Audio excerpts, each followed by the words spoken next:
Jamie Lee Ross. Question been answered. I'll take David Clark. So I do want to press on the previous point, which I was making, because I've also perused a bit further, and I've got further concerns about whether this will be able to be implemented. And I'm going to cover a bit that has broadly been covered so far in the debate, but from a different angle, sir. And that is in clause, part 2, quite rightly, clause 71.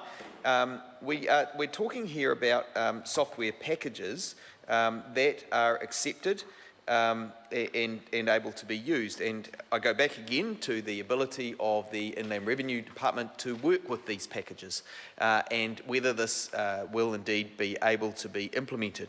Because, sir, the point I didn't make in my previous contribution, perhaps strongly enough, is that this particular change that's going on at the Inland Revenue that the Minister spoke so eloquently of, in fact, of his own involvement in bringing the figures down from 1.5 million, he said, to 1.5 billion, I should say, down to 1 billion. And I would be interested to hear how he did that, whether he licked his finger and held it into a stronger breeze, or quite how he got to the 1 billion figure, because it's a fairly round number, sir. But that aside, and well, no, perhaps the Minister would like to address that. Part of that change is actually about bringing that computer system into the 21st century, because the current system was designed and implemented in about 1993.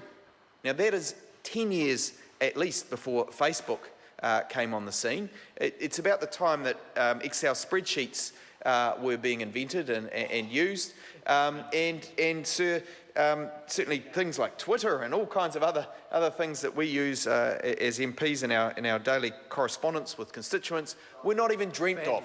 We're not even dreamt of, sir.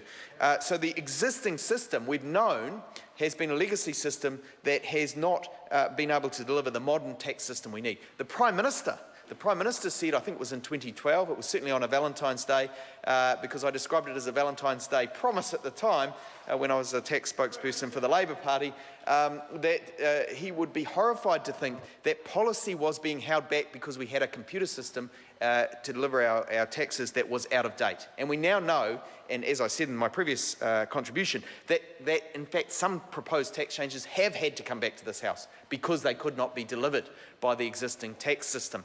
So again, here we have some more complex interactions involving software packages. I seek assurances from the Minister that he is confident these can be delivered. In my previous contribution, I talked about the changes in thresholds and the date of delivery being the 1st of April. Some may find that ironic at home if that's a date that's being aimed for by the Tax Department to deliver changes they've previously struggled to deliver.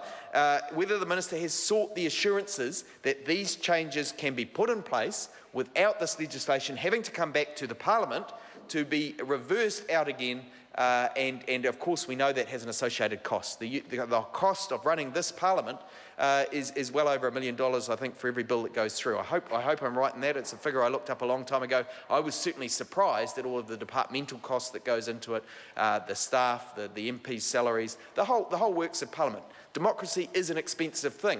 What we don't want is duplication. We don't want to duplicate those costs as they go through. So the Minister looks like he's ready to address the question. Is that? He will in a later stage. He will at a later stage, he says. I think the Minister ought to jump to his feet soon, because the people who are following this debate will want the assurance that the Minister is concerned about the issue of whether this can be delivered, and is not being frivolous with taxpayer money to simply ram a political point through, that the system should be more accountable, should be quicker, should be less bureaucratic. That political point has been made in this House before, and we have all carried the costs of it as the legislation has come back and we've had to reverse it out. Taxpayers at home have had to bear the cost of that, and I think the Minister owes those taxpayers an assurance that the same thing is not going to happen again with this bill. Members, the question is that the Minister's amendment to Part 2 set out on SOP 171 be agreed. All those of that opinion will say aye. Aye. Those against, no. It is agreed. Members, the question is that Part 2 is amended stand part. Those of that opinion should say aye. Aye. Those against, no. The motion is agreed. The question now is that part 3 stand part. Grant